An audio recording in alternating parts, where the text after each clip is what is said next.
Bem, hoje a gente vai fazer tipo uma mesa redonda e vamos fazer perguntas para Rogério, para Jamboilan, e vocês não vão participar fazendo perguntas, mas vocês vão também continuar podendo fazer as perguntas que vão ser endereçadas para o Carlos e ele pode levar para o programa de domingo, né? Só para poder confirmar, o site do projeto ORG, www.org.org. Camila é aquela moça bonita ali. Quem quiser fazer as perguntas, endereça as perguntas para Camila e Camila dá o Carlos, tá certo? Então vamos começar. No livro do Chico Xavier, Evolução em Dois Mundos, o espírito André Luiz faz a referência, logo no início do livro, ele faz uma referência sobre a criação do universo. E ele fala numa cocriação no plano maior, né? O Chico não define nome, mas ele fala de uma mente divina que criou o universo.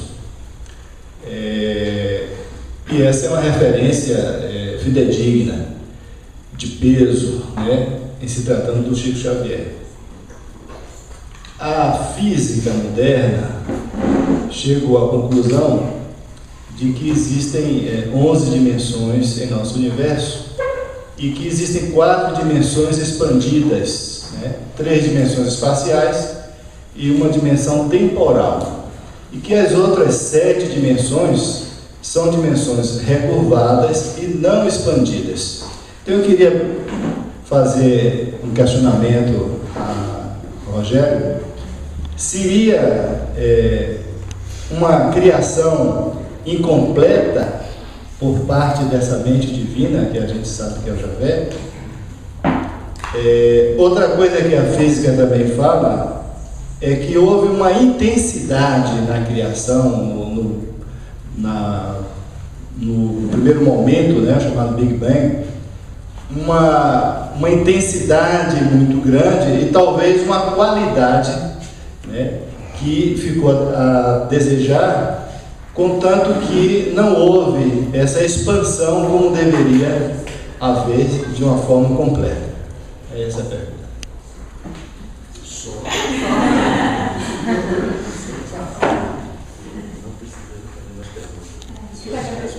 Bem,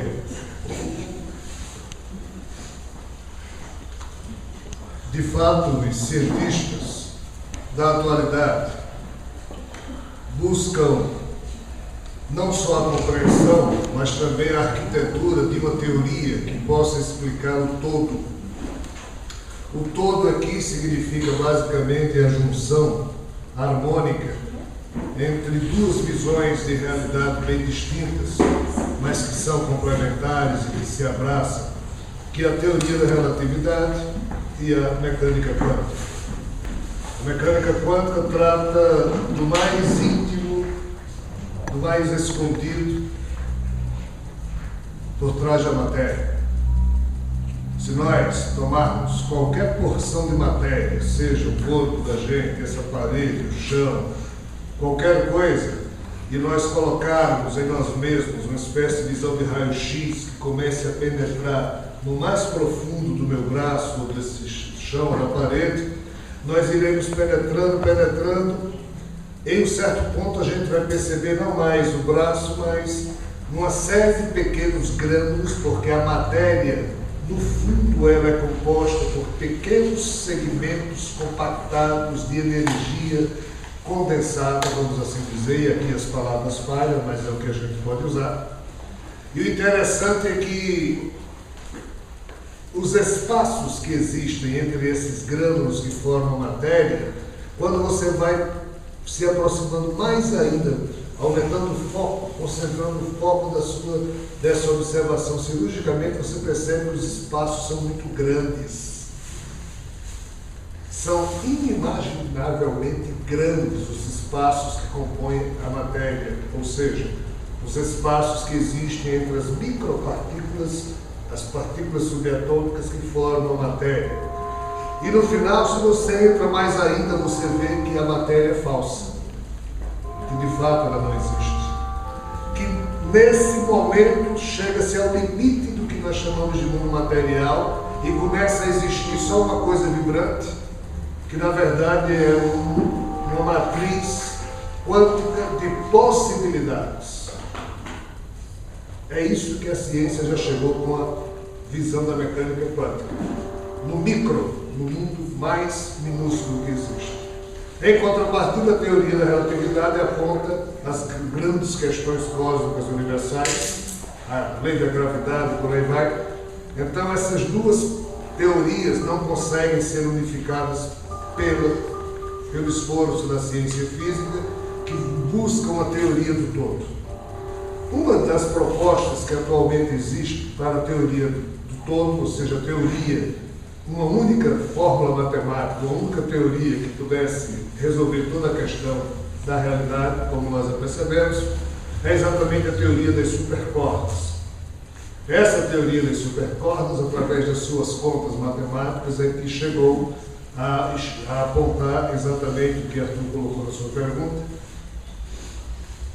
um conjunto de 11 dimensões que coexistem, vinculadas à nossa dimensão física, e que a teoria das supercordas diz que essa porção mais ínfima da matéria, antes dela se transformar em energia, são exatamente cordinhas que estariam vibrando, e a exemplo de uma corda de um violão, que dependendo de como você a toque e do tom que você nela expressa, ela se comporta dessa ou daquela forma, ou seja, essas supercordas, ao vibrarem de tal ou qual modo, se comportariam como quarks ou leptons, que são as microquarks formadoras dos elétrons, dos prótons e nêutrons, dos núcleos atômicos, ou seja, o assunto é complexo.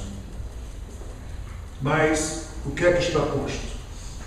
Está posto que uma parte da ciência, em percebendo toda a harmonia que existe no jogo das 4 forças que compõem a realidade que nós conhecemos, a saber, a força gravitacional, a eletromagnética, a nuclear forte e a nuclear fraca, que são as forças que fazem com que essas mínimas cordinhas se juntem, porque se elas não se juntarem, não existirá o mundo material.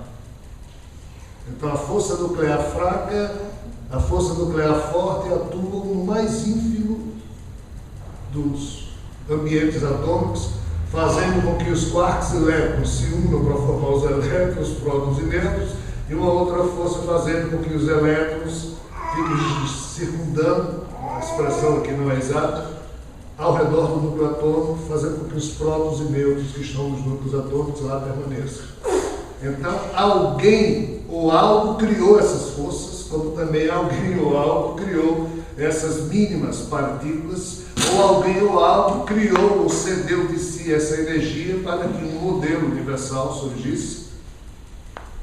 E esse modelo universal seria aquela singularidade que também a ciência já percebeu, que em antes, não existindo nada, de repente surgiu a singularidade, e essa singularidade se expandiu e se transformou nesse universo que nós conhecemos. Nós temos mais dimensões, como o Arthur colocou na sua pergunta, que estariam relacionadas com a nossa faixa de realidade, mas nós não as percebemos. Na verdade, nós temos sentidos apenas para perceber 3 dessas dimensões, que são as dimensões da nossa sensação tridimensional de comprimento, distância e largura. Mas o que é que a teoria da relatividade diz? Que entrelaçada essas 3, de fato, há uma dimensão temporal que nós só percebemos psiquicamente, e que é errado nós falarmos de espaço e de tempo separadamente, pois o correto é a noção de espaço-tempo. Ou seja, o assunto é muito complexo, eu não vou me aprofundar, que não vale a pena a gente ir por aqui nesse encontro. Mas qual é o que a gente tem que perceber? É que por trás de todo o modelo organizado que surgiu com a singularidade, parte da ciência já reconhece que tem que existir um princípio criador. Alguns dizem que esse princípio criador ainda não é um ser inteligente, é porque o nosso multiverso é coalhado de universos que, a partir das membranas que os formam, vão se chocando essas membranas e a cada choque surge um novo universo. Isso é muito mais complexo e mais fantasioso do que imaginar a presença de alguém que cedeu. Ou seja, os cientistas não gostam de falar de divindades porque não tem como provar a existência delas. Mas alguns cientistas preferem a sensatez de admitir a possibilidade de, de fato, existir um princípio criador. E esse princípio criador tem mais sentido se acreditar ter vindo de uma atitude mental de alguém do que de choques de universos pré-existentes e um belo dia alguém vai se perguntar, mas esses universos pré-existentes surgiram como? Ou seja, Deus, ou o Criador, e aqui vamos distinguir, porque no caso do nosso universo não foi Deus, o Pai Amantíssimo, que criou, é um ser à parte que criou isso.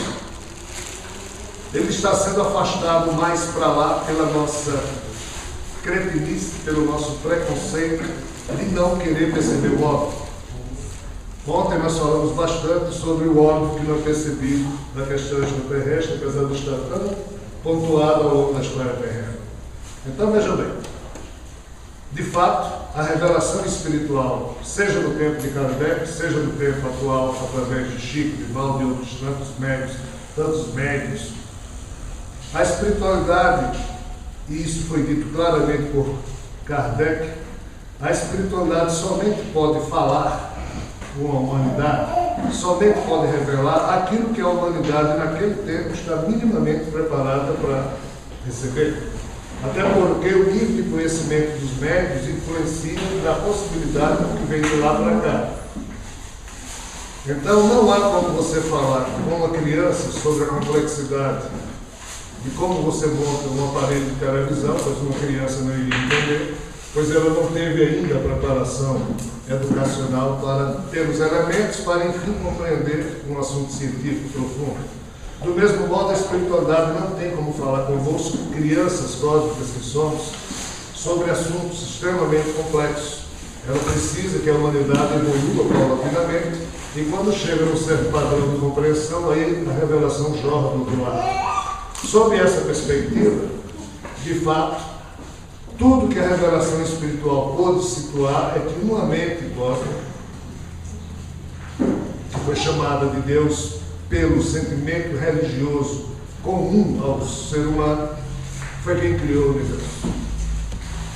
Mas essa mente cósmica, de forma muito prudente, Chico colocou como mente cósmica, não referiu-se a Deus.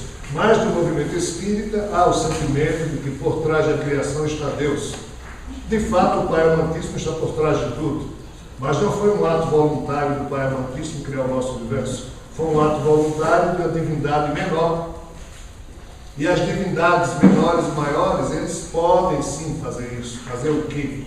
E é isso que nós tentamos explicar com todos os defeitos no livro Drama Cósmico de Javé e no Drama Espiritual de Javé e em outros que virão.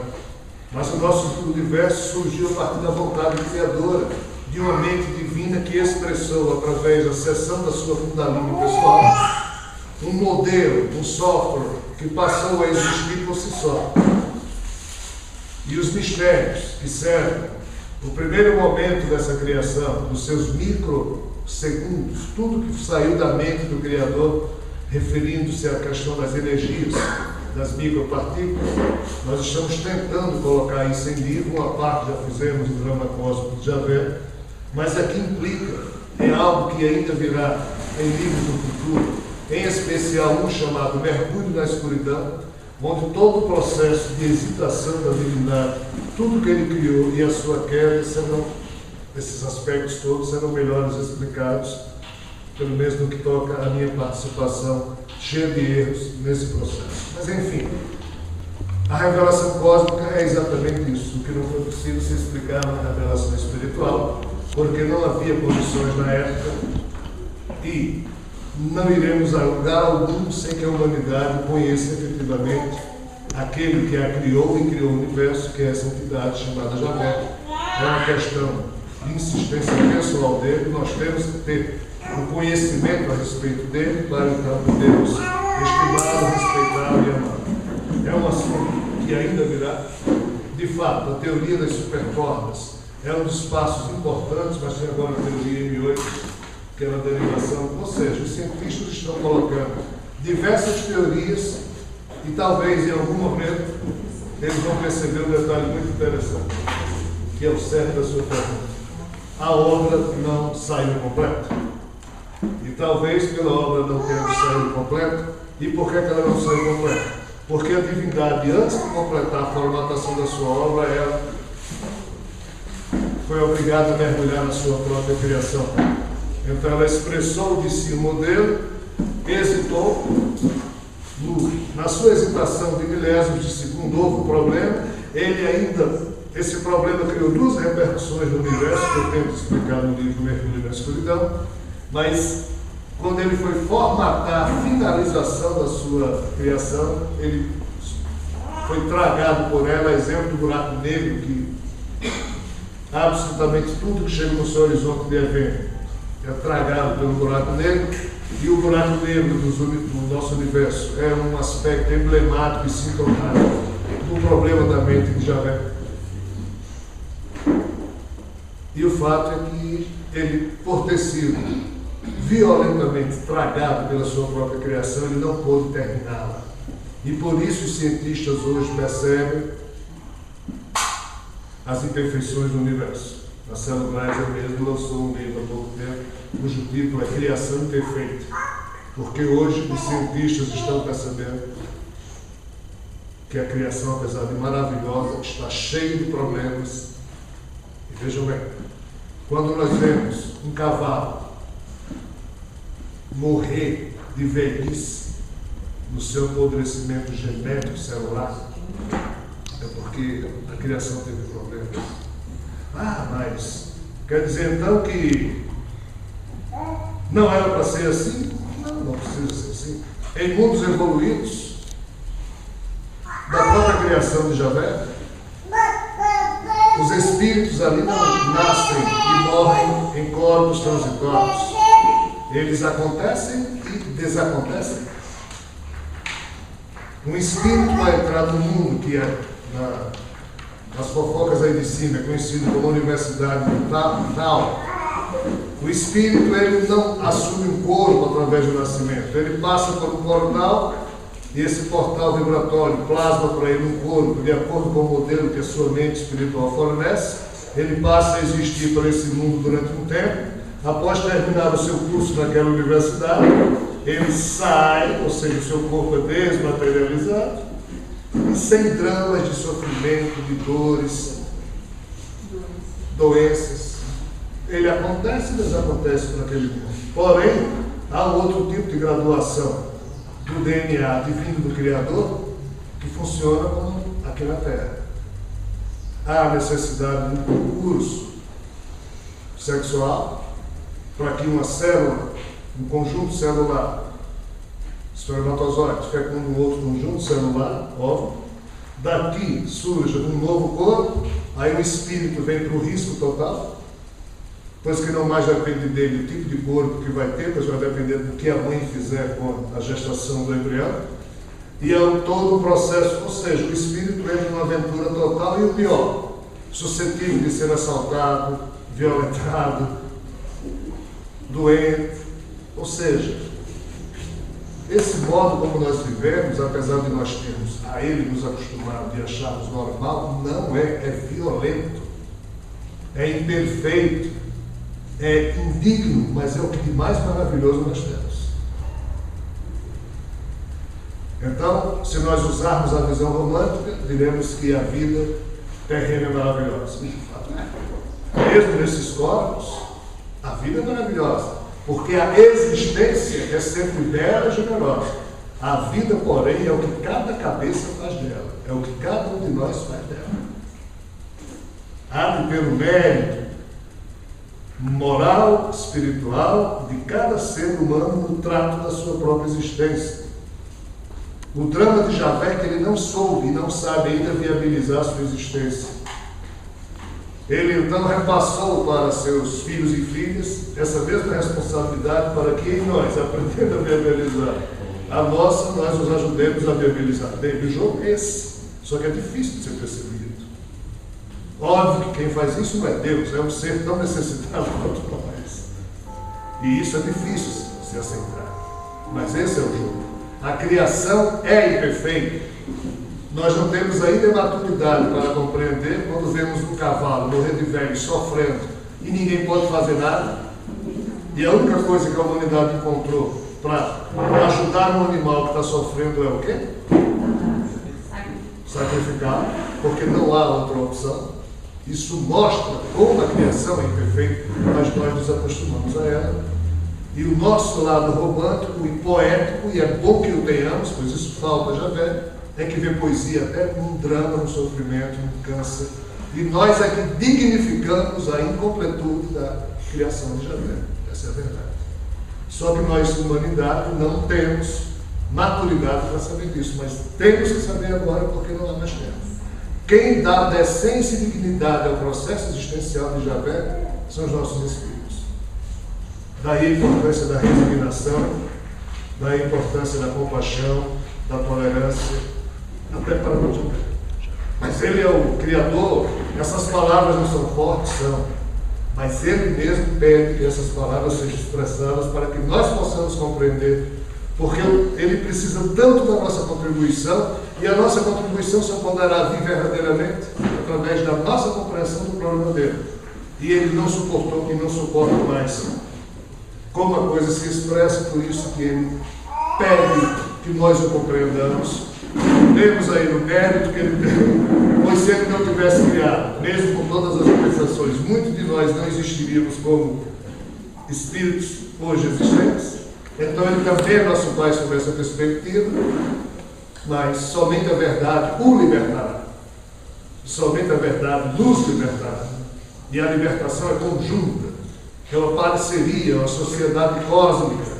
Nós e Javé somos parceiros de destino comum, queiramos ou não, entendamos ou não, gostemos ou não. E é hora de nós sabermos disso. Mas a criação é perfeita. E a física já está passando por isso. Bom dia.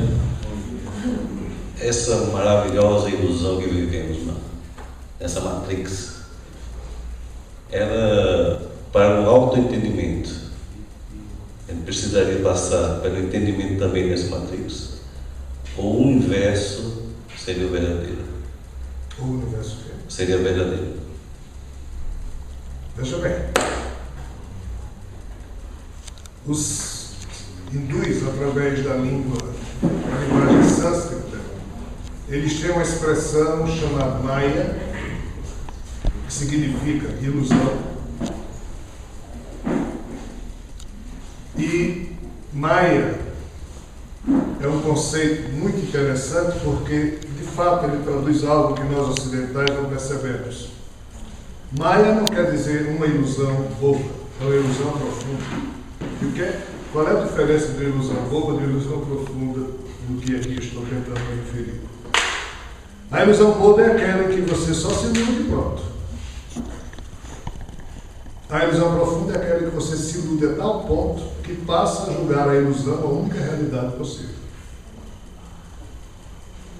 E Maya provoca isso em nós. Ou seja, nós chegamos a um ponto tal de ilusão que mesmo esse corpo sendo algo que em tese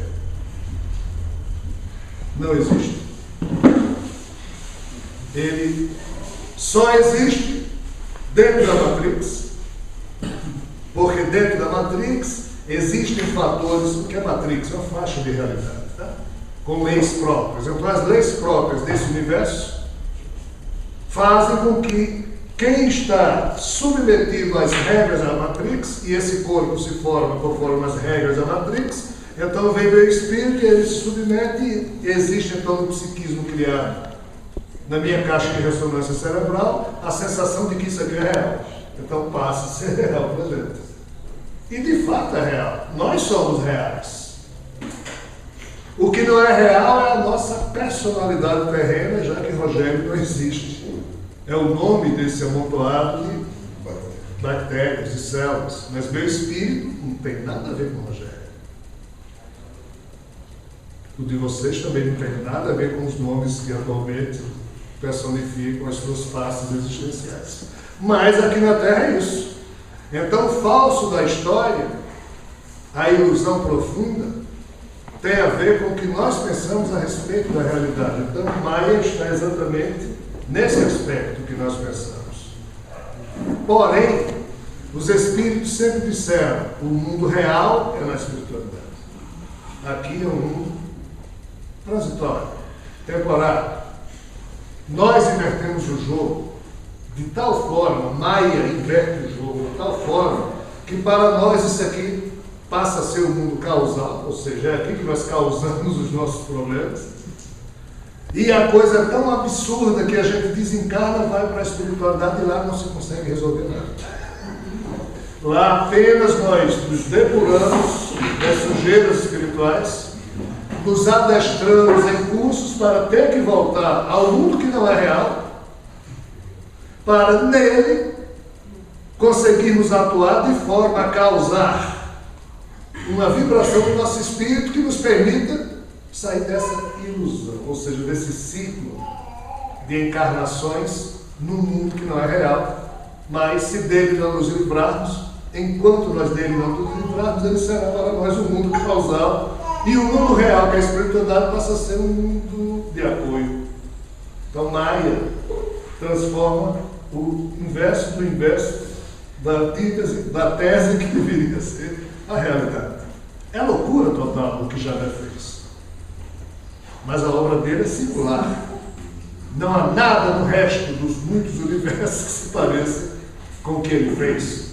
Mas Javé é uma divindade de criação de padrões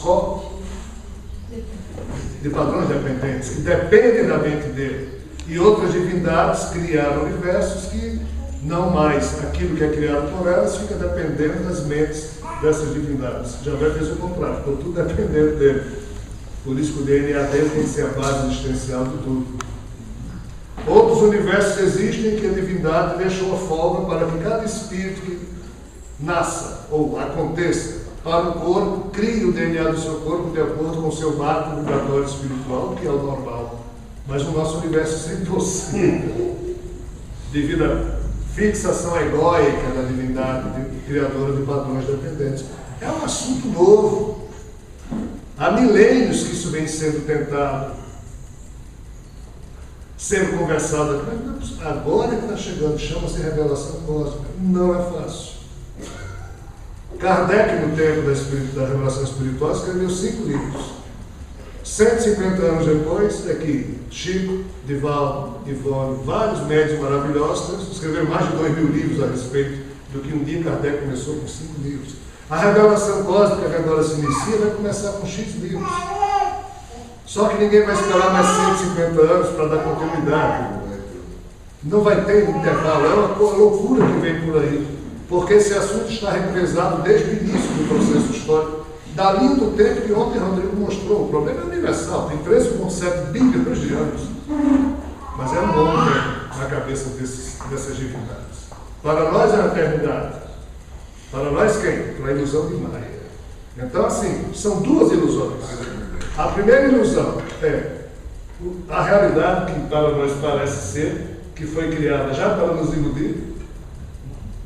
E a segunda ilusão é a ilusão que nós criamos no contexto dessa realidade, já que nelas estamos inseridos através do nosso psiquismo.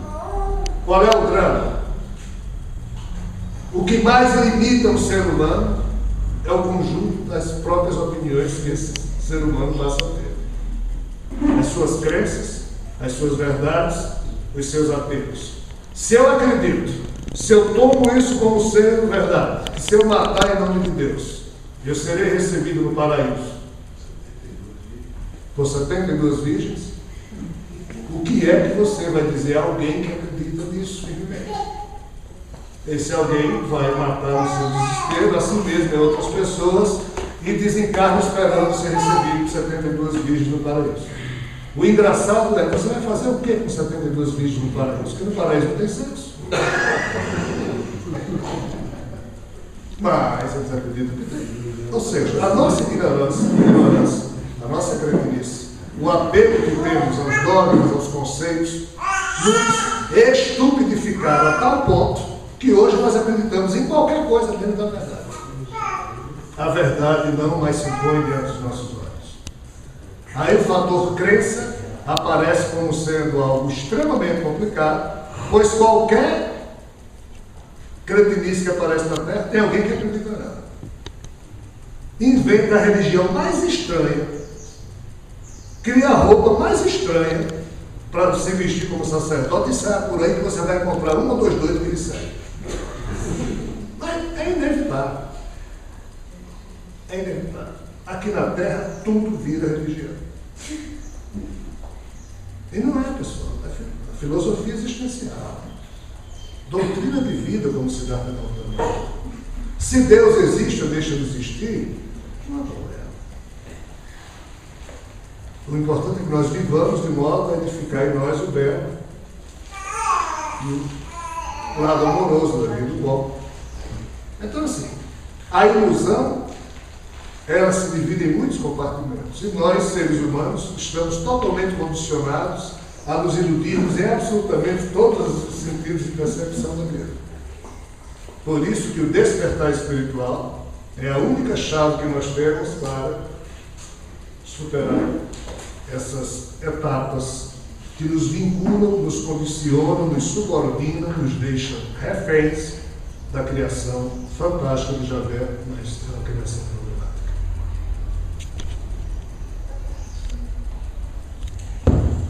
Boa tarde. Bom dia. Boa tarde. Eu tenho um monte de pergunta para fazer, mas eu escolhi aqui uma simples. Existe uma dúvida pairando assim há muito tempo em mim sobre o amor. A maneira como nós aqui entendemos o amor, ou como se expressa, ou que deseja expressar o amor como a gente supõe que seja aquilo que Jesus nos exemplificou, e o amor que seria, ou poderia ser uma matéria-prima, uma espécie de matéria-prima que se adapte a qualquer situação de uma maneira inteligente, programada e potente o suficiente para estabelecer ordem em qualquer situação. Quer dizer, eu medito muito em cima disso e não consigo me convencer que o amor seja uma expressão única e simplesmente emotiva. Eu acho que existe uma inteligência aí operando. Então eu queria que você falasse mais sobre isso. Se existe mesmo essa inteligência, se o amor é essa força inteligente, cósmica, matéria-prima. Né? Uma vez que você colocou que Jesus optou por ter uma atitude amorosa nesse modelo que ele colocou na Terra e que não seria exatamente assim que ele se comporta em um tempo.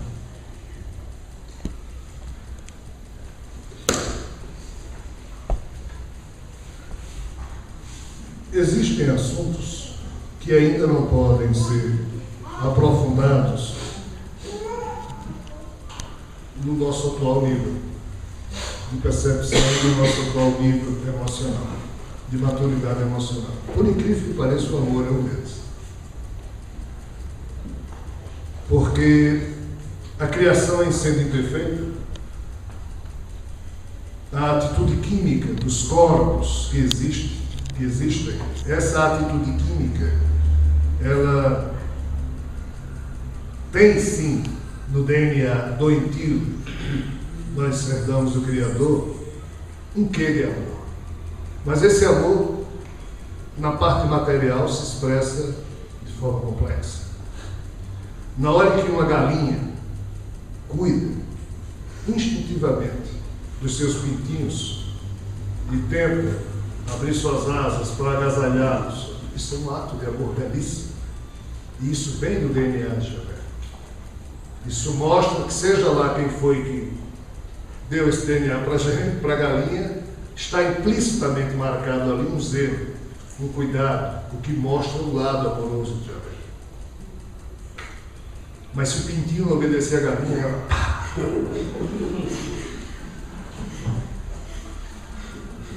Uma macaquinha cuida de seu macaco, mas se o macaco não obedecer, os peixes. Pessoal, é impressionante o processo. Isso é amor? Nós temos que chamar isso de amor. Não temos outra palavra para isso.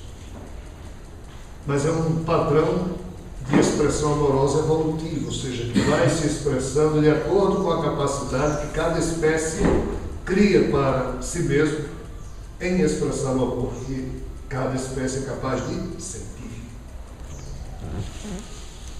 Isso aqui é chave do processo. Então, assim, cada espécie da natureza terrena expressa fundamentalmente algo que é uniforme em todos, que é a tendência ao amor, porque no DNA já vê se existe, mas com defeito. Pois que também vem o lado doentio da sua expressão mental.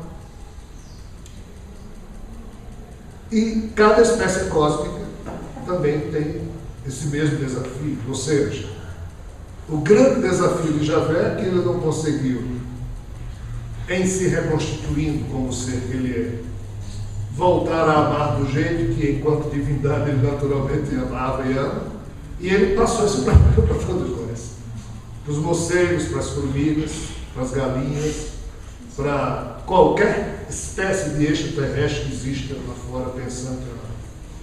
Então, assim, por que o assunto é politicamente incorreto? Porque se nós formos analisar a fundo, o amor romântico que nós temos aqui na Terra, ele tem problemas.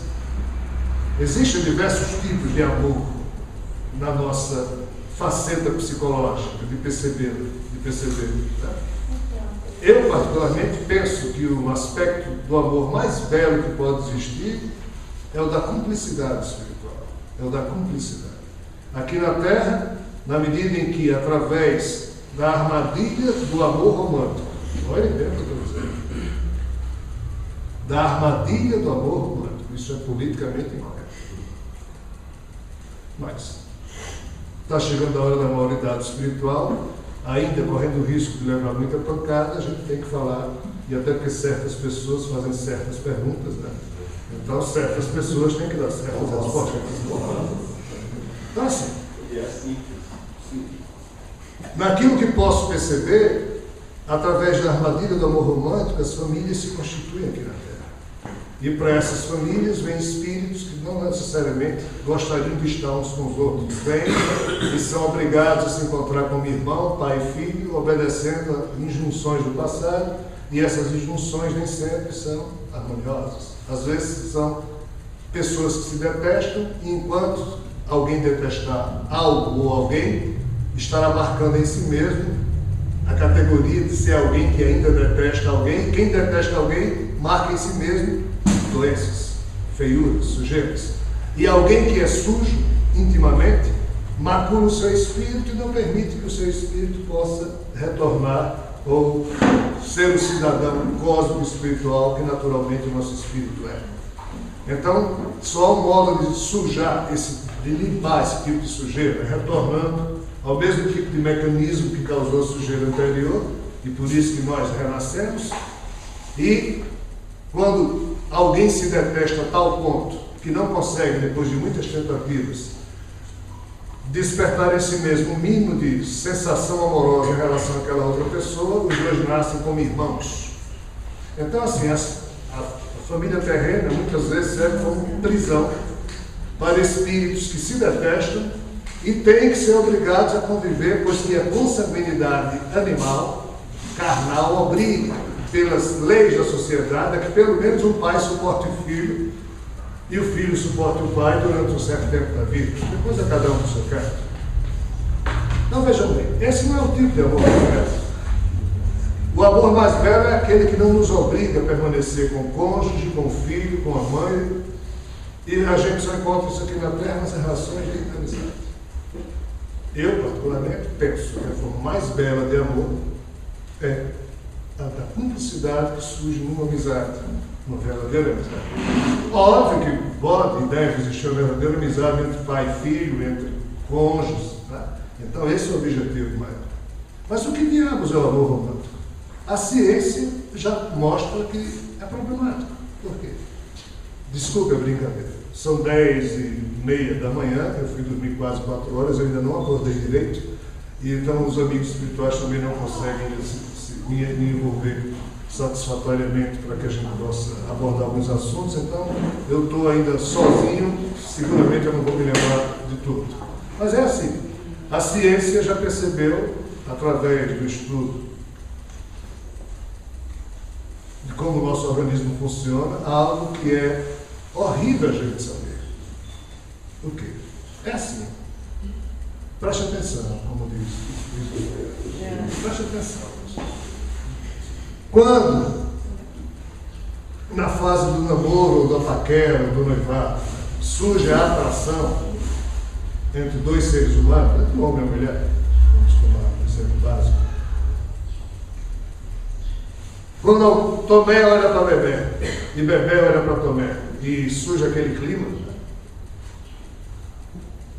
em ambos os organismos é produzido um hormônio chamado testosterona, que é mais presente nos homens, mas também surge nas mulheres, na fase da paixão.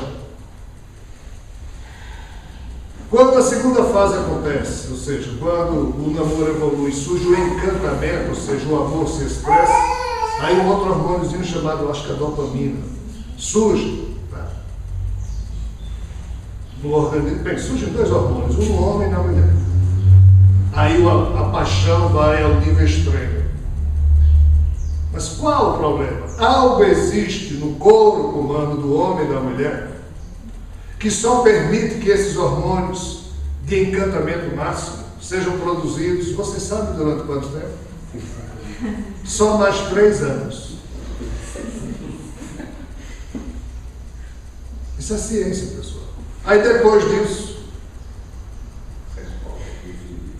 outros 2 hormônios surgem do organismo, tanto do homem como da mulher, que transformam o encantamento em satisfação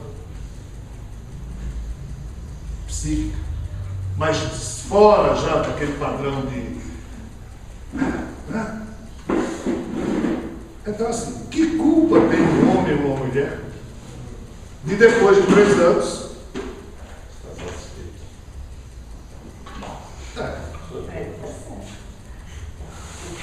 aí surge o lado que eu falei anteriormente. Quem dignifica o processo existencial desses corpos, que é imperfeito, são os nossos espíritos.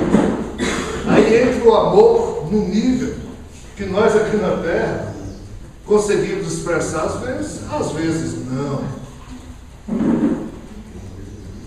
Então, seja lá quem criou a armadilha do amor romântico para que através desse tipo de atração pudesse existir na Terra células que pudessem providenciar novos corpos, para que os espíritos pudessem encarnar e encontrar algo que lhes dê guarida, e isso chama-se família, e é muito importante. Pois se não existissem essas células no mundo, o mundo sequer existiria como tal, porque nós já não teríamos destruído, porque a principal célula, e isso é eterno, chama-se família, é o grande projeto do amor na Terra. Mas o grande projeto é fazer com que todos nós um dia nos vejamos como uma só família. Daí a nossa preocupação de semear a reflexão em torno da cidadania planetária.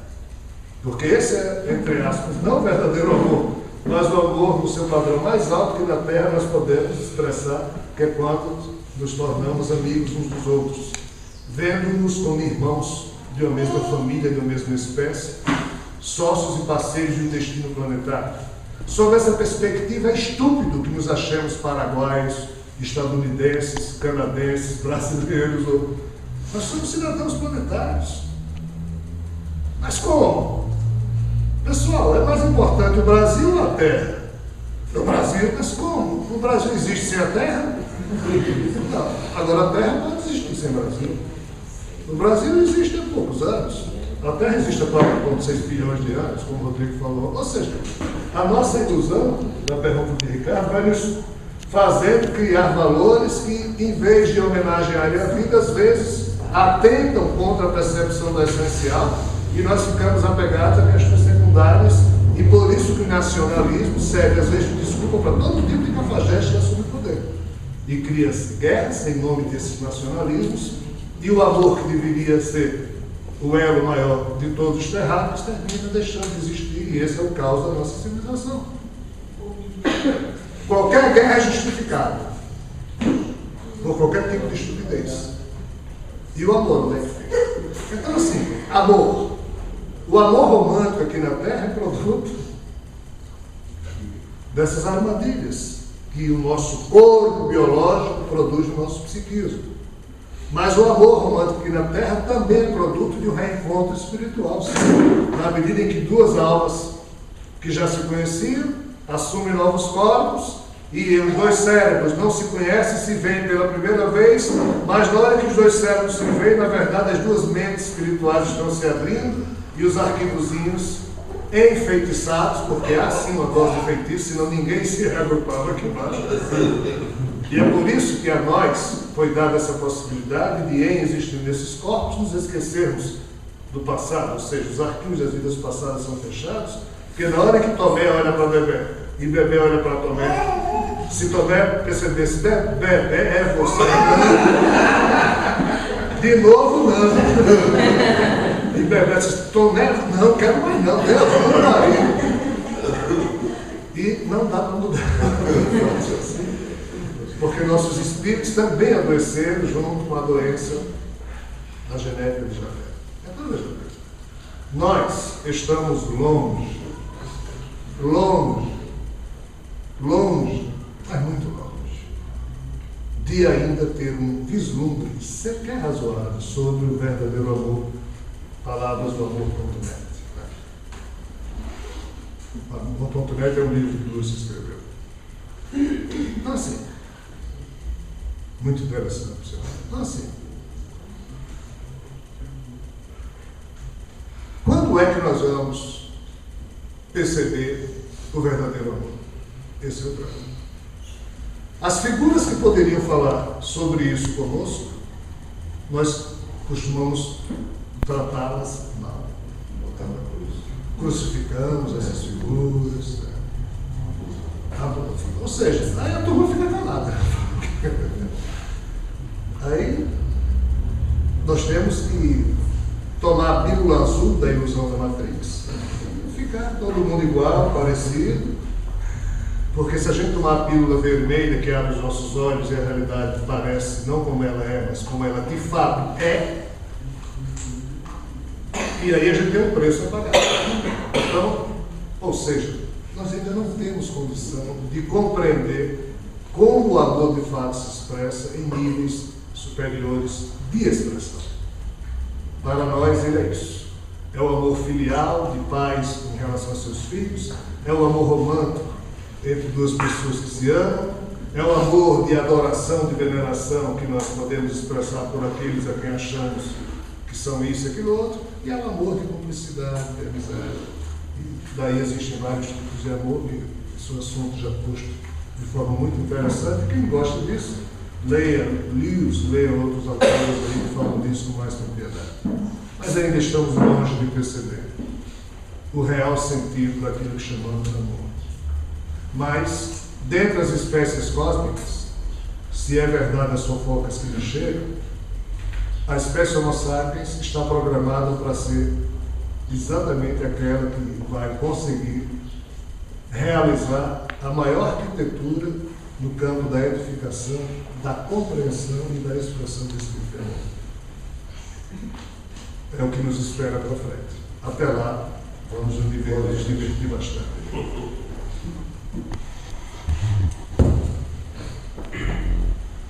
Eu conversei com algumas pessoas aqui para saber qual era a curiosidade que elas tinham assim, com respeito a Javé, até para ver como é que as pessoas estavam percebendo esse tema, né, o fator Javé. Então, assim, Javé, quando criou esse universo, ele era um ser completo, uma divindade. Mas ele entrou nesse universo que ele criou e ele se dividiu.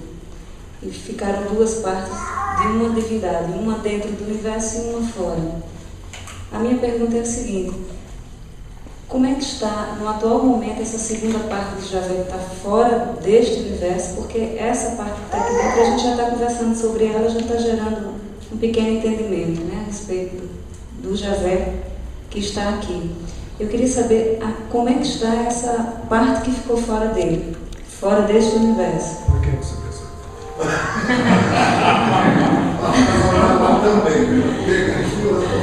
Então, para que é que você quer saber? E que história é essa que você perguntou a essas pessoas e elas pediram para você perguntar?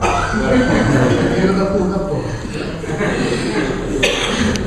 o segundo aspecto da pergunta tem a ver com isso. Eu queria saber se em algum tempo, espaço, essas duas partes vão se unir.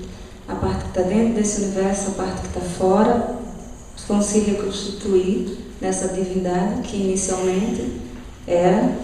E quando isso acontecer, quando essa divindade se completar novamente e estabelecer o ser que ele era enquanto divindade, o que vai acontecer com esse universo que a gente tem inserido? Quando essas duas partes se unirem, qual vai ser a atuação desse novo ser aqui neste universo criado por Javé? Pelo menos para a parte que a gente conhece como Javé.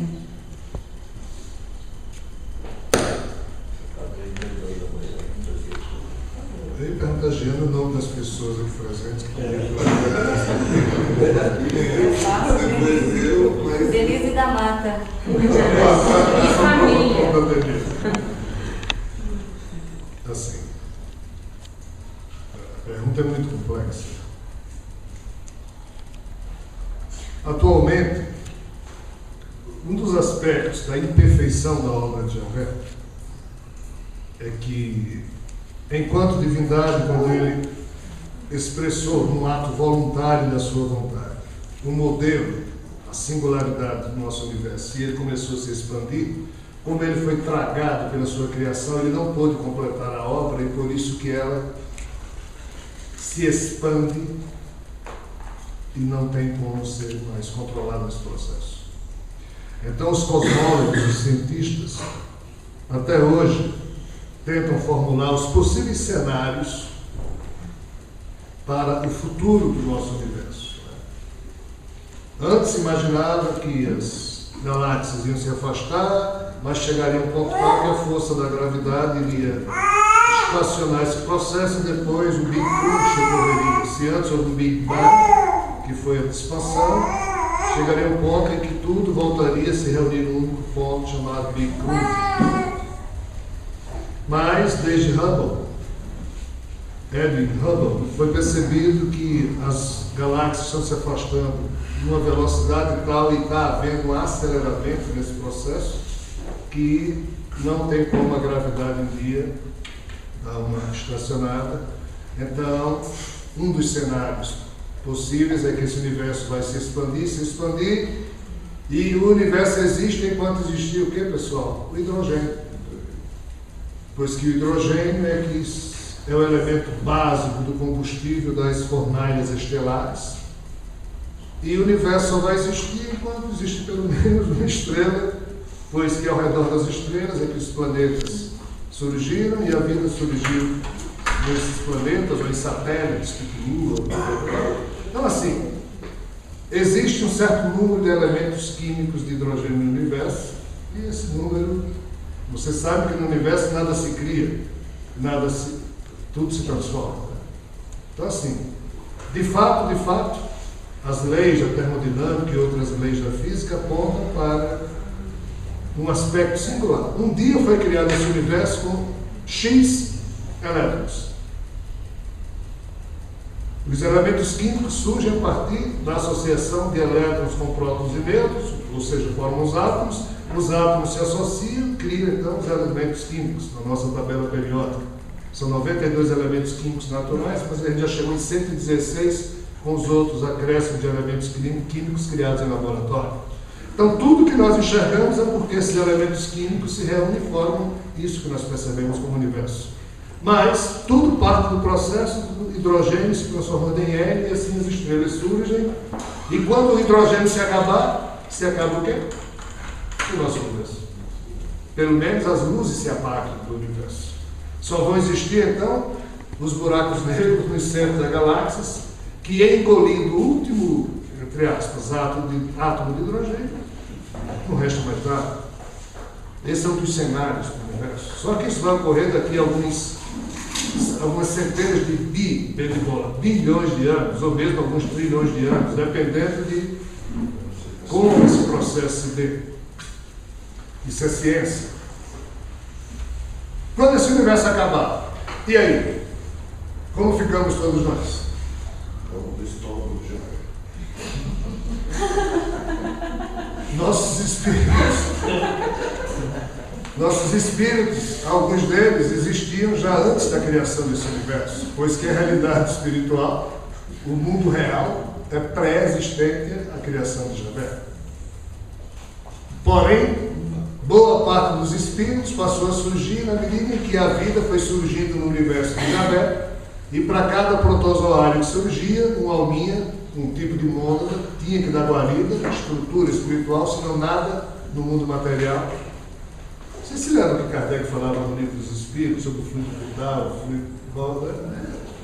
É o que congrega a matéria. Então vejam bem. Qual é o drama desse universo?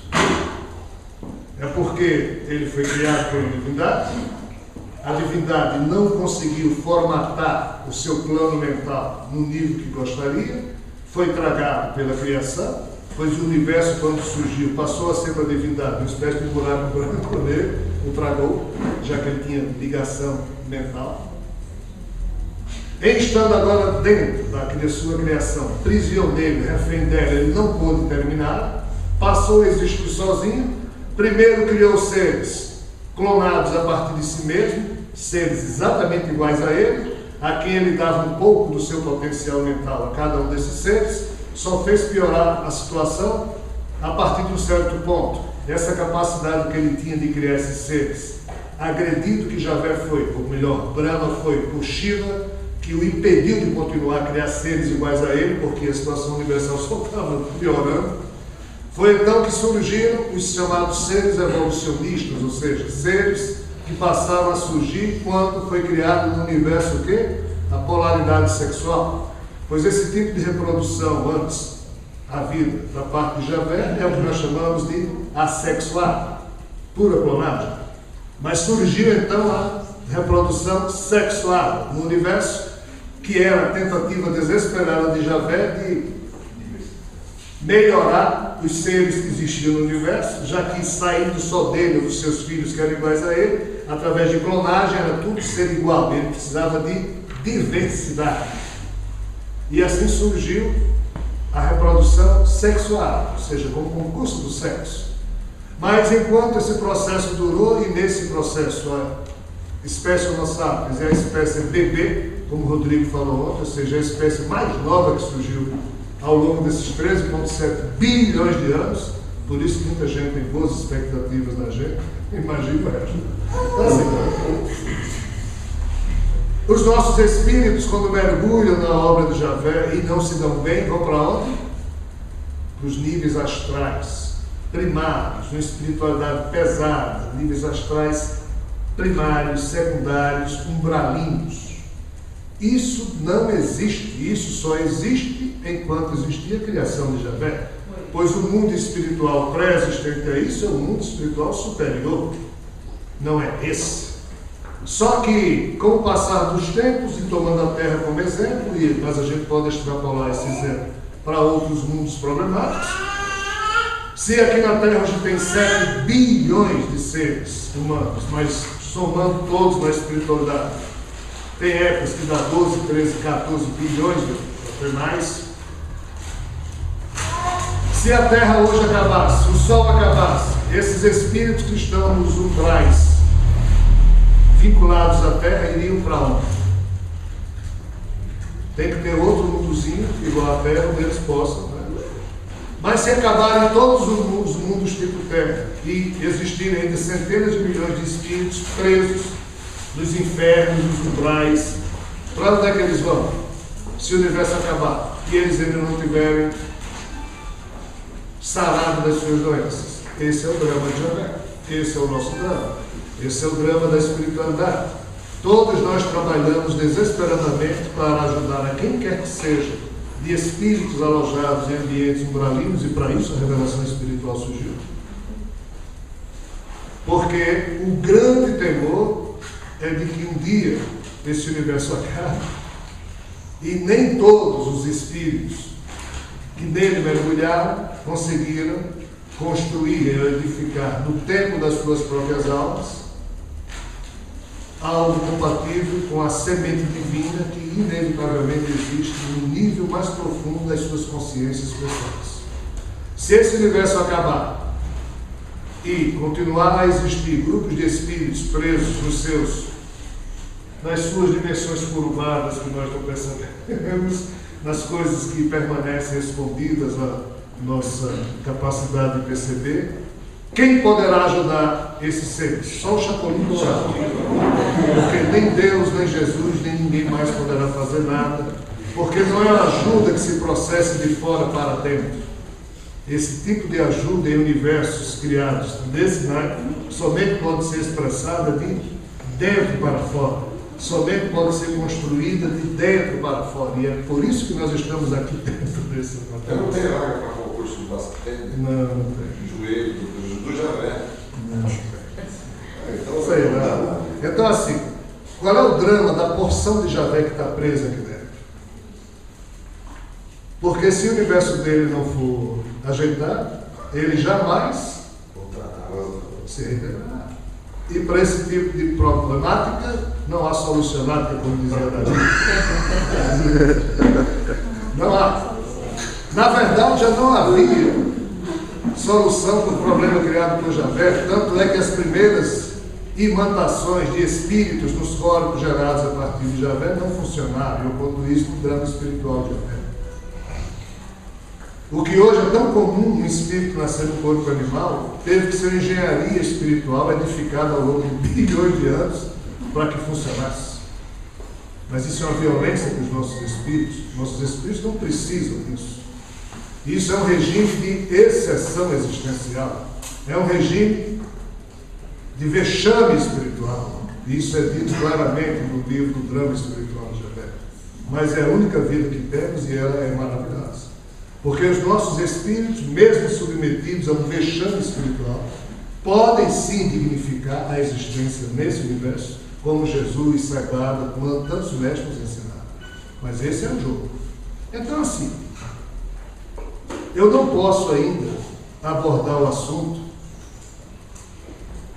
referente a como é que está a parte de Javé. Vejam só, pessoal, como a parte de Javé surgiu aqui dentro, eu ainda estou criando coragem na minha pequena irmã para escrever um livro que eu comecei chamado Mergulho na Escuridão, mas não sei se um dia eu tenho coragem de editar. O drama cósmico de Javé que fala um pouco disso, mas fala muito. O drama espiritual é chocante. Mas chocante mesmo é o que ainda virá. E eu não sei se eu estou. Porque conta, me foi mostrado. Eu não duvido. Mas assim, é uma coisa complicada. Então assim, eu não posso aprofundar na minha pequenez atual esse tipo de assunto, porque nós não conseguimos ainda compreender minimamente como essa parte de Javé reconstituiu aqui dentro. Mas essa parte é falsa, tão falsa quanto nós. E o pior, nele é mais falso ainda, porque nós temos alma, mas ele não tem. Porque a parte dele que ficou lá é que é a parte real. Ontem a Jeane estava falando aqui que nós temos diversos níveis de expressão, diversos corpos. Isso que Jeane falou ontem aqui foi ensinado na Índia, em tempos antigos, no Tibete e em outras regiões, porque de fato é assim. Nós temos corpos que vão se investindo um em outro, vão se unificando, mas o corpo que nós ativamos depende da atitude mental de cada espírito, de cada um de nós. Então, se a nossa atitude mental ela é superior, a cada expressão da minha atitude mental de espírito encarnado, eu ativo o meu corpo búdico, o átomo, aquelas nomenclaturas todas que Jeane ontem usou alguns nomes para isso. Mas se eu fico com minha atitude mental totalmente submetida ao meu corpo animal, que é o corpo mais primitivo, é o número 1 daquela seu esqueminha, né?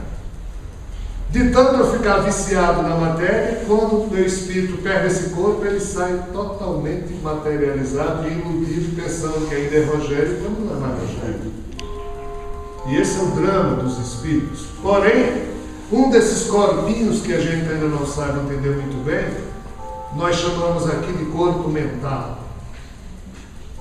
E é o corpo que essa divindade que hoje chamamos de Javé, ele era mais habilitado na expressão da Kundalini através desse tipo de foco da sua consciência pessoal, na formatação da sua força mental.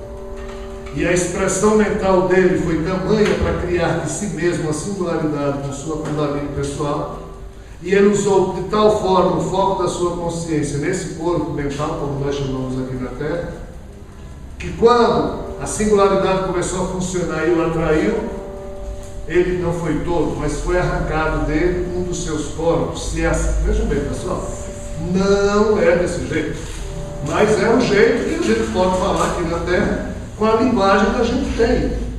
Óbvio que a revelação espírita nunca falou disso, e o movimento espírita disse, não é possível, não é, mas aconteceu, é isso que todo mundo aí na espiritualidade diz. Nunca disse antes porque não foi possível. Agora tem que ser dito. Então, é como se um daqueles corpinhos que Jean falou ontem tivesse sido arrancado, tragado pelo buraco universal que surgiu. Aí a divindade ficou lá, mas perdeu a sua condição mental. Eu vou falar um pouquinho. No livro Drama Espiritual de Javé, eu falo um pouco disso. Não falei do drama cósmico. Então é essa parte de Javé que se reconstituiu dentro da sua criação, mas sem a alma. Javé é um ser desalmado. Por isso que ele é desse jeito. A natureza dele não é compreensível. Há 13,7 bilhões de anos somente existia a natureza dele, que ele pôde reconstruir dentro do sofrimento e do desespero dele. Aí ele foi construindo seres iguais a ele. Todos tinham sua também natureza. Aí ele viu que isso não funcionava. Shiva o ajudou a perceber. Aí chegou um outro ser chamado Vishnu e disse, cara, para, a gente tem que criar. Aí surgiram os seres evolutivos para que as alminhas pudessem surgir. Desses seres criaram o que, pessoal? Outras naturezas existenciais. A galinha tem uma natureza, o pássaro tem outra, o cachorro tem outra, mas nós, seres humanos, criamos a natureza humana, com a edificação nos corpos e nos psiquismos humanos do trabalho dos nossos espíritos. Cachorro, gato, carrapato, cavalo e rinoceronte não tem bom humor. Nós, humanos, criamos o bom humor. Nós aprendemos a rir dos nossos próprios.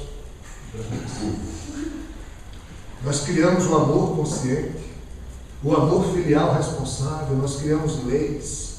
Nós, de fato, fomos deuses. Criaram os mundos dele. E como nós somos criações desses seres extraterrestres, nós terminamos também criando com a nossa própria. Ou seja, a condição humana que surgiu na Terra, e por isso nessa espécie humana muitos avatares nascem nos ensinando a amar, pois que é através da condição humana, do amor que aqui nós pudermos criar, que Javé será ajudado. Pois qual é o plano de Shiva e de Vishnu em relação a Brahma? É que com o surgimento da natureza humana, a natureza humana possa humanizar a natureza de Javé. Ou seja, a natureza humana é novidade no universo. E através do concurso das vibrações via emoção, via DNA, quando cada ser humano se emociona, para o bem ou para o mal, Javé se canta. E é através dessa construção amorosa que o plano de Vishnu e Shiva está sendo executado. E nós não compreendemos isso. Então, no juízo final, somos todos inocentes. Nós é que estamos julgando Javé, não é ele. Esse é o problema. Então, se nós o julgarmos duramente, as expressões dos nossos corações para ele serão duras e ele sofre. Mas se nós o julgarmos amorosamente, e não cabe a nós julgarmos, estou só usando aqui Ou seja, vocês estão compreendendo o jogo, mano? Então, o jogo é esse. É essa parte que hoje se chama Javé um dia. Vibrar de uma forma tal que lhe permita ser reconstituída ou reintegrada à sua condição original. E isso tem que ser feito antes que o universo acabe. E isso tem que ser feito antes que qualquer um de nós ainda esteja prisioneiro desse universo. Todos nós temos que estar libertos, livres dessa condição existencial. Pessoal, é trabalho ainda para bilhões de anos. Enquanto isso, a gente só pode tomar sorvete e milkshake no purgatório. Mas o que no paraíso, nós vamos esperar. Eu não pude e não posso responder a pergunta de Jean, de Denise, com toda a propriedade que eu gostaria, mas, assim, é o que dá para se falar no momento. E depois eu dou um cascudo de gente. Olá, bom dia. A verdade dos acontecimentos elas estão sempre muito além da nossa capacidade de percepção, principalmente quando estamos investidos de uma natureza animal, de certa forma, entre aspas, desconectado da nossa realidade espiritual. Isso principalmente quando refere-se à ação de algumas divindades, à opção de algumas divindades, à atitude de algumas divindades, mesmo aqui no nosso planeta Terra, como o Vishnu, Shiva, por exemplo. Tudo o que Vishnu, quando encarnou como Jesus, fez, estava para também muito além de somente nos falar de amor aos seres humanos encarnados. Creio que Jesus ensinou muito, tentou ensinar muito a Javé, tentou ensinar muito aos clones de Javé, tentou ensinar muito aos rebelados que estavam astralizados e tentou ajudar todos aqueles espíritos desencarnados que também estavam vinculados às esferas espirituais da Terra. Agora, Shiva, num passado longínquo desse universo, teve uma certa desarmonia de Javé para com ele devido a uma atitude que praticou na intenção de ajudar as outras tantas divindades que estavam sendo obrigadas a vir para esse universo para administrar aquelas vidas de clones que Javé estava criando. E esse probleminha entre Javé e Shiva, probleminha entre aspas, obviamente, porque é um grande problema, acredito eu, fez com que Shiva tivesse que optar em fazer determinadas coisas, principalmente aqui na Terra, já que a Terra está sendo um foco de atenção de Javé, um foco de auxílio a Javé. Shiva nasce, e até onde sabemos, Shiva já nasceu inúmeras vezes na Terra, algo que não é comum de uma divindade fazer em mundos desse porte, e pouca evolução como a Terra. Além de Shiva tentar ensinar um meio de libertação para a todos os seres aqui congregados, e como tudo que uma divindade faz está para muito além da nossa compreensão humana, o que é que Shiva quis dizer a Javé devido a esse probleminha que tiveram no passado? Rapaz. Denise, para você também.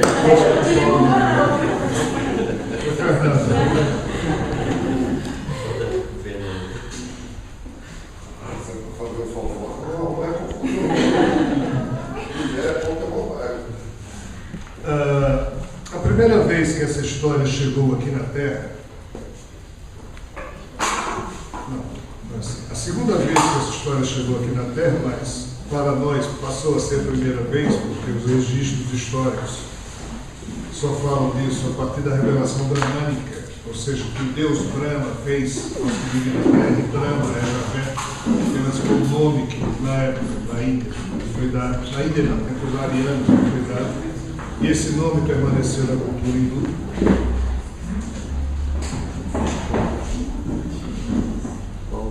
Fala de uma história universal em que 3 divindades aparecem como que disputando entre eles os direitos autorais da criação universal.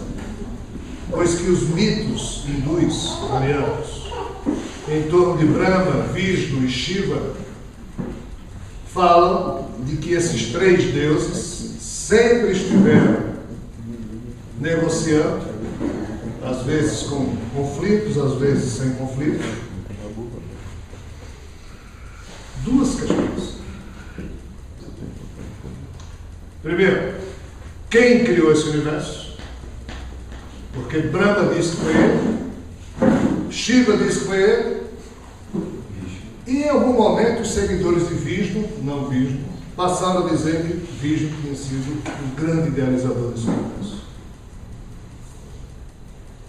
Ora, que coisa ridícula. Porque parecem três crianças dentro de uma sala disputando a bolinha, a bola que um carro está aqui dizendo. A primeira vez que, nessa atual condição humana, meu espírito, subordinado aos ditames da minha condição cultural dessa vida, leu isso, cara, isso é coisa ridícula. Eu cometi a estupidez, pessoal, de ao longo dos meus primeiros 10 anos dedicados a essas questões, não levar a sério nada do que se referisse a esses três deuses e, pegando carona, nada do que se referia a Javé e nada do que se referia aos deuses das mitologias do passado, pois eu achava, na minha construção de personalidade atual, com os valores que herdei da minha formação católica, da minha formação filosófica e também da minha formação espiritual, paralela ao catolicismo do Filho de São Bento, eu achava tudo isso muito ridículo. Não dei a menor valia ou a menor importância e até hoje pago um preço alto por isso, na minha conveniência de ser humano. E isso aconteceu porque para qualquer um de nós isso é ridículo mesmo. Mas a história é ridícula. A história universal, ela é patética. Ela hoje nos parece ridícula e, pasmem, se o que aqui eu estiver dizendo for verdade, ela não é ridícula para esses seres, mas para nós é. Mas por quê? Porque a nossa natureza surgiu depois da deles. Já surgiu a natureza melhorada. Uma natureza em que o nosso pensamento tem a liberdade de autocriticar-se ou de criticar o processo no qual estamos inseridos. E esses deuses, o DNA deles não permite que eles tenham esse nível de crítica ou de autocrítica, então eles acham essa disputa normal. Então quer dizer que se eles acham essa disputa normal, Shiva e Vishnu são tão atrasados quanto Javé. Não. É o jogo. Que jogo? O jogo da ilusão da Matrix. Pois que quem nela vai...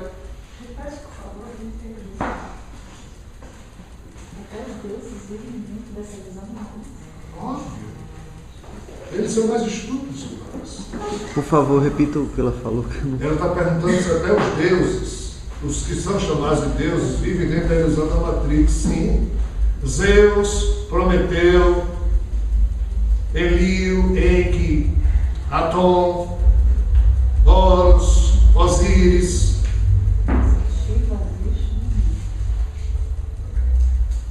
Quando eles mergulham dentro da Matrix, eles se submetem aos possíveis equívocos e, saibado Jesus, não escaparam a isso. O DNA de Javé, quando sedito através de corpos, e esses seres a eles se submetem, são passíveis também de equívocos, só que os equívocos das divindades parecem equívocos aos nossos olhos humanos, mas não são equívocos, é tudo planejado. Os erros que, porventura, na nossa ótica, a gente hoje observa no que Saibaba disse sobre o seu desencarne, ele terminou desencarnando antes, sair da terra humilhado na concepção humana, é isso mesmo. Mas o espírito dele saiu rindo. Porque é a forma que ele podia se humilhar diante de Brahma e dizer, cara, vamos parar com essa briga. Mas isso nós não compreendemos agora. Se eu puder continuar minha linha de raciocínio, eu vou agradecer. Não é real, eu já sou perdido nessa história. E você ainda fica colocando, você e Denise e Paulo, essas perguntas, olha. Então vejam bem, a história contada da Trimurti, que é a divindade hindu, é ridícula, mas ridícula aos nossos olhos. Eles não compreendem que nós achamos isso ridículo. E eles obrigaram a cultura hindu a achar isso normal. E os hindus acham. A tentativa criminosa aos nossos olhos, mas na época de criar as castas, tem a ver com a submissão mental a esse tipo de aceitação dessa disputa sem achar isso ridículo. Mas o próprio Vishnu e o próprio Shiva trabalharam para que nós viéssemos a achar isso ridículo. Mas se submetendo aos ritos do jogo. Qual foi o drama de Shiva? Qual foi o drama de todas as divindades que mergulharam no universo de Javé? Porque eles só podiam mergulhar assumindo corpos que surgiam a partir da vontade de Javé. Então, o que significa para um espírito se submeter a um corpo cujo DNA está 100% ativado e programado para ser igual ao do Criador? Seria mais ou menos assim. Imagine um jacaré, ou um macaco, ou um rinoceronte. Aí imagine você encarnando num desses três. Aí encarna carro no jacaré. Jacaré é jacaré. Não pode sentar à mesa, não pode assistir televisão. Jacaré é jacaré.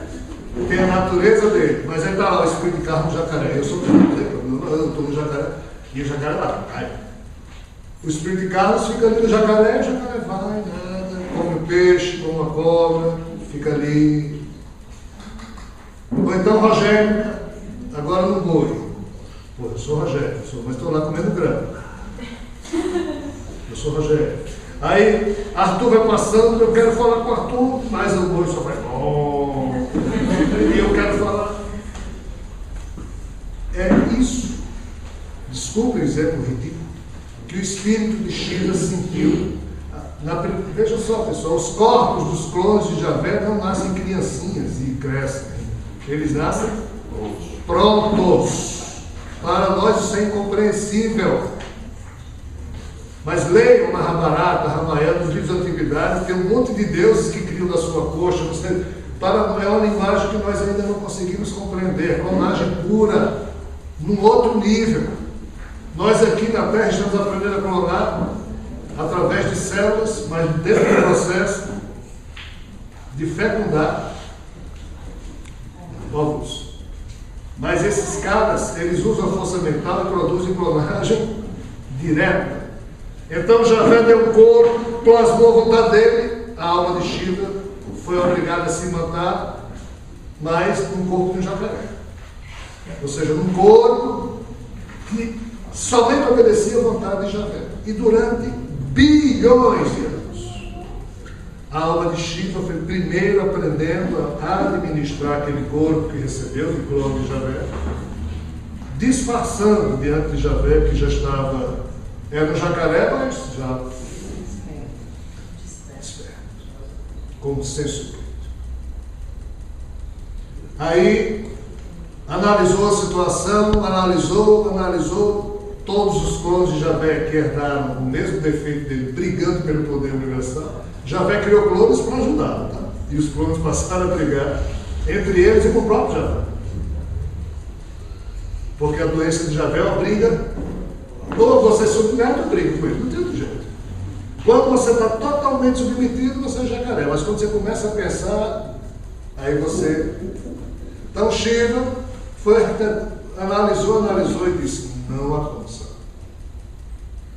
Eu vou ter que impedir no meu irmão Javé, porque eles eram divindades amigas antes, tá? Eles foram co-criadores desse processo. Eles participavam da mesma família cósmica, que eu digo, espiritual. E Javé criou a coisa, mas estava rodeado por diversas divindades na hora. É uma história que um dia vai ser contada melhor do que essas besteiras que eu escrevi no drama cósmico. Mas assim, então Shiva, durante muito tempo, ficou arquitetando como poderia ajudar Javé. Mas Javé não conversa com ninguém. Conversa hoje. Com os clones dele, é todo mundo assim perfilado na frente dele. A vontade dele é um ser coletivo. Javé não tem amigos. A natureza dele nunca permitiu isso. Então Shiva foi despertando lá no corpo de jacaré.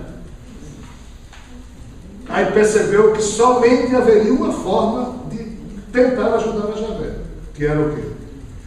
Ele falar a linguagem que ele entendia. Fazer parte do jogo dele. E o único jogo que Javé entendeu é submissão, desculpa. Não há outro. Aí Shiva então, dentro de um processo que eu estou ainda, qualquer dia eu vou lançar um livro chamado Guardião do Éden, que fala um pouco disso. Mas só no drama cósmico de Shiva, drama espiritual de Shiva, e no drama terreno de Shiva, que isso aí está aprofundado um pouco. Então Shiva, veja só pessoal, esses seres nessa época, eles não tinham forma humana. Forma humana não existia. Não me perguntem que forma era, que eu jamais direi. Porque é chocante. Chocante. Chocante para nós. A nossa ignorância não nos permite saber ainda de certas verdades. Então, Shiva destruiu o poder criador de Javé, de Brahma. E foi um ato de traição para Brahma aquilo que o seu plano fez. E como Paulo colocou na sua pergunta, até hoje, Brahma olha-se para Shiva, e eu ainda não terminei de descontar. E a morte de Saibara, humilhante, fora do prazo que ele mesmo previu, ainda tem a ver com esse tipo de coisa mal resolvida. Então, na hora em que Shiva bateu, e aqui eu devo fazer um parênteses antes que eu esqueça. Vejam bem. A doutrina hindu só fala de encarnações avatáricas de Vishnu. O que eu tenho dito, a pedido dos espíritos, e Paulo ontem também falou disso, nós estamos vinculando encarnações avatáricas de Shiva, quando o hinduísmo diz que não é Shiva, é Vishnu. O hinduísmo diz que Krishna foi encarnação de Vishnu. Esses seres têm me dito que não foi, é de Shiva. Porque Shiva encarnou como Krishna, e veja bem, na Trimurti hindu, Brahma é o criador, Shiva é o destruidor, e Vishnu é o mantenedor. O que é que isso significa? Que esse universo, para chegar a um bom termo, alguém teve que nele nascer para destruir tudo que tivesse impedindo esse progresso. E Vishnu é aquele que mantém as coisas funcionando, mas Shiva é o que destrói. Destrói o quê? Tudo que Javé criou, que impede de o próprio Javé ser ajudado. Veja como a coisa é tortuosa. Então, todos os monstros que Javé criou a partir dele mesmo, Shiva teve que destruí-los. Na verdade, Javé destruiu alguns. E até hoje ele destrói. Por isso que ele diz, Javé mata, mas mata dentro desse contexto. Porque ele já compreendeu que Shiva foi para o sacrifício. Compreendeu, mas se puder, ainda não. Mas assim, então Shiva ele foi destruindo. Então Krishna nasceu com a missão de forçar o bem a ir para a guerra com o mal. E ele próprio, durante a guerra, matou, destruiu. E ele conta isso no Bhagavad Gita. E por isso que nós ocidentais, na nossa ignorância, como é que um avatar nasce, e Arjuna nem queria lutar, e ele mandou Arjuna lutar, e além disso ele também matou. Então para nós isso é um pecador. Mas não é bem assim, pessoal. Eu costumo dizer que o Evangelho de Jesus, a doutrina espírita, o Tao, o budismo, de fato são cursos superiores em espiritualidade. Mas o que está no Bhagavad Gita é doutoramento, pós-doutoramento. É algo que nós precisamos evoluir bastante para compreender, sem ferir as regras básicas do nosso entendimento em relação à importância do amor. O estúpido dessa história é que o que Shiva faz é um ato de amor quando ele destrói. Por isso que ele matava rindo, sem peso no coração. Mas isso para nós ocidentais é terrível. Então assim, Shiva foi para esse tipo de sacrifício. Ele destruiu, ele disputava com Javé o universo, fui eu que criei, ele Brahma, fui eu que... É ridículo, mas foi assim.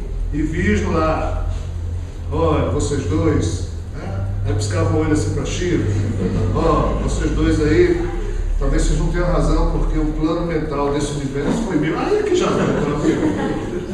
Aí Shiva piscava o olho. Não, Vishnu, ou seja, Vishnu e Shiva sempre tiveram uma parceria amorosa nessa conspiração que foi se criando dentro das espécies que formam a hierarquia de anjos clones de Javé.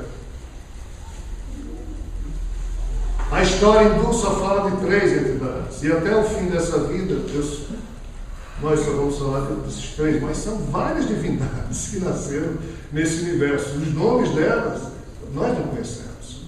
Porque não passaram a história que foi contada aqui na Terra. Mas essa história é muito mais diversa. Aqui na Terra foi resumida na disputa dessas 3 divindades. Mas a história que eles me mostraram é muito mais complexa que essa. Mas vamos só tentar explicar que já foi colocado aqui na Terra. Eu jamais irei começar outra história diferente dessa, porque senão ninguém vai entender mesmo nada. Então nós temos que pegar carona no que já existe. E o que já existe aponta exatamente a pergunta que Paulo fez. Então, Shiva teve que destruir. Brahma se sentiu agredido e até hoje se sente, mas hoje ele já reconhece o que foi feito, mas reconhece uma banda dele, outra banda não aceita e continua, né? Mas pelo menos pararam de brigar. Mas qual foi a estratégia de Shiva?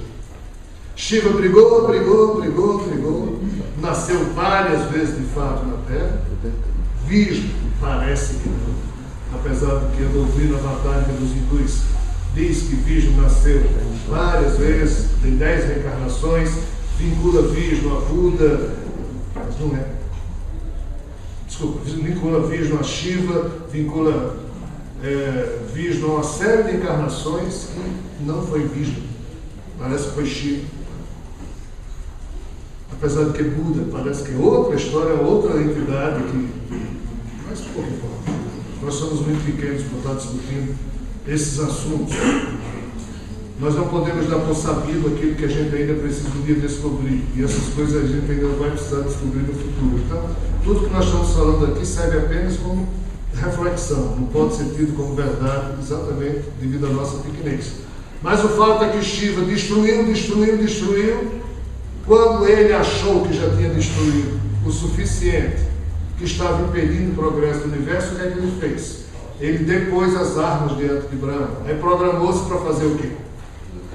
3 encarnações na Terra,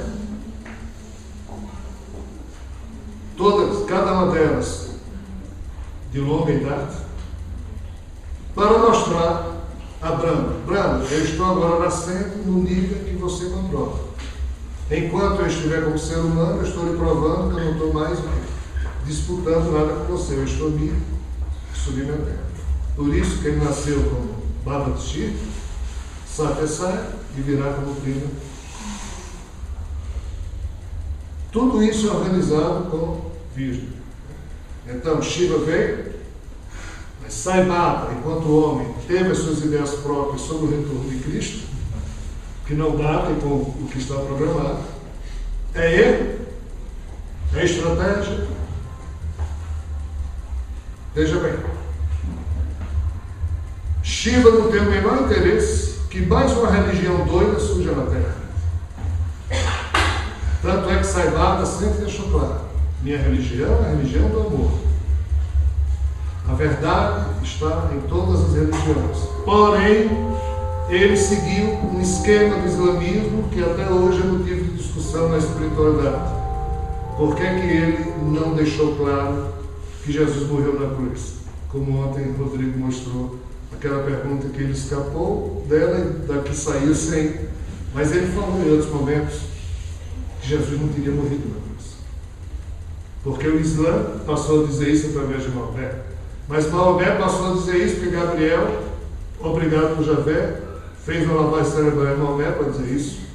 Porque para Javé, o único modo de mostrar que Jesus não era maior que ele, igual a ele, era fazer com que Jesus não tivesse ressuscitado. Mas quando Jesus ressuscitou, Jesus mostrou o que para Javé? Que tinha, mesmo na faixa de ser humano, poder sobre a criação de Javé, já que ele manipulou todos os átomos do seu corpo, já crucificado e morto, e é um jogo que a gente não pode aprofundar agora. Mas fazia parte dessa disputazinha entre os três. Mas repito, essa disputa, aos olhos de Vishnu e Shiva, eles tiveram que agir de modo infantil, porque Javé, Brahma, só entende essa linguagem. Mas esses dois seres estão muito acima do que a gente possa perceber. Porém, na condição humana, eles podem se equivocar. Não tenhamos dúvida disso. Pessoal, nada na condição humana sai perfeito. Não. O médico fulano de tal não erra. Não, o espírito está lá na espiritualidade, tudo não é errado. Nasceu aqui na Terra. Não tem como. Por quê? Porque isso aqui é imperfeito. A criação de Javé é imperfeita. Então, na hora que você se submete a um processo existencial imperfeito, você pode errar.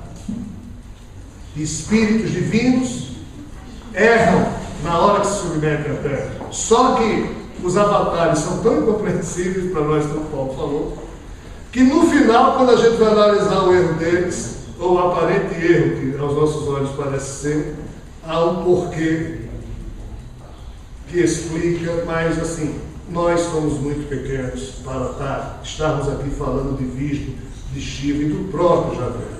Compreenda, nós só estamos fazendo isso hoje porque estamos, todos nós, eu e vocês, estamos sendo levados, forçados a falar desse assunto, porque eles precisam resgatar essas notícias do passado para que a mentalidade das gerações que vão nos substituir na Terra possam voltar a lidar com esse assunto, já que quem vive na Terra vai ter que voltar a lidar com eles. Mas nós não estamos preparados ainda para esse assunto. Eu, vocês, ninguém na Terra, nem Sagrado está. O problema é muito sério.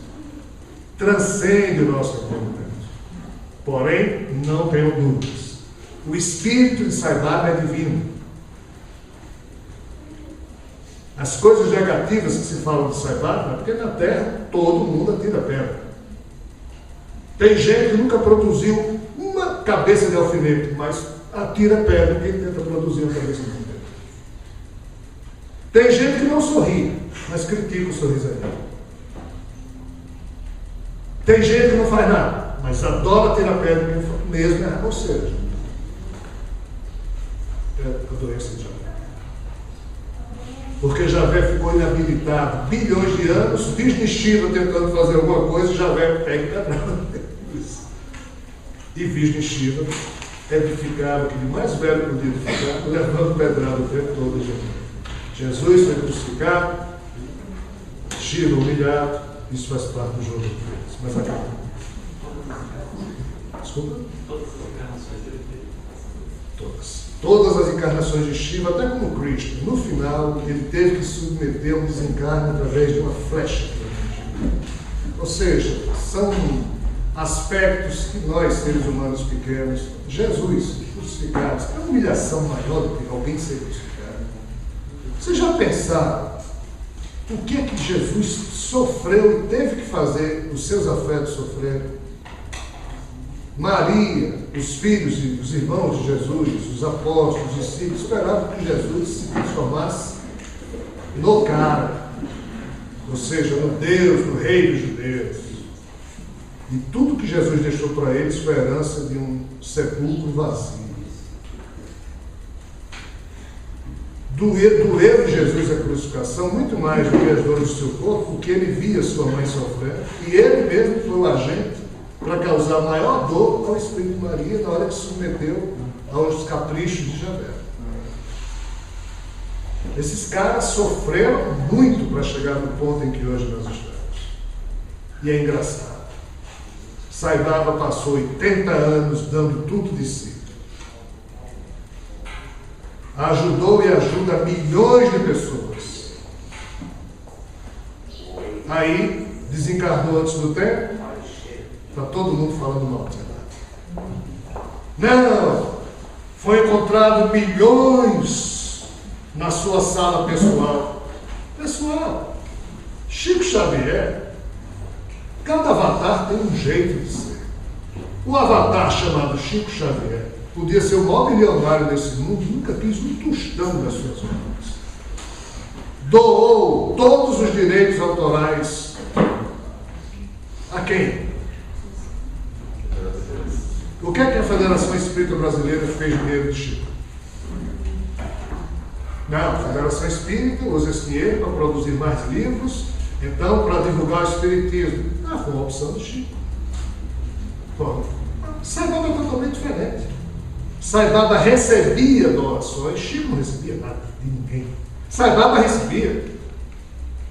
Porque na Índia, ele, para promover o que ele promoveu, onde ajudou milhões de pessoas que não tinham água encanada, a ter água encanada, hospital, escola, edificou muitas coisas, ele recebia esse dinheiro, doações, isso é claro, sempre foi.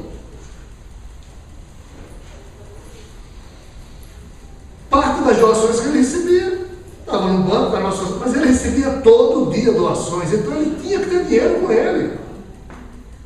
Qual o problema de ter descoberto dinheiro no quarto de Sai Baba? Ah, mas descobriu, ele era falso, hipócrita. Nós somos cretinos. Mesmo os seguidores de Sai Baba, que sempre o amaram e o endeusaram com essa notícia, ai, Sai Baba não era o que eu pensava. Era assim, pessoal. Sai Baba é divino. Ele nunca fez nada escondido e errado.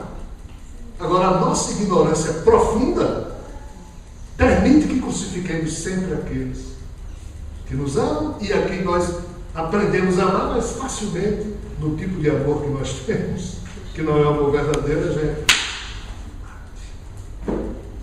Não, mas Sai Baba disse que ia desencarnar em tal data, ele é o problema de Chico e Brahma. Ele foi para o sacrifício, como Jesus também foi. Não, mas Sai Baba o quê?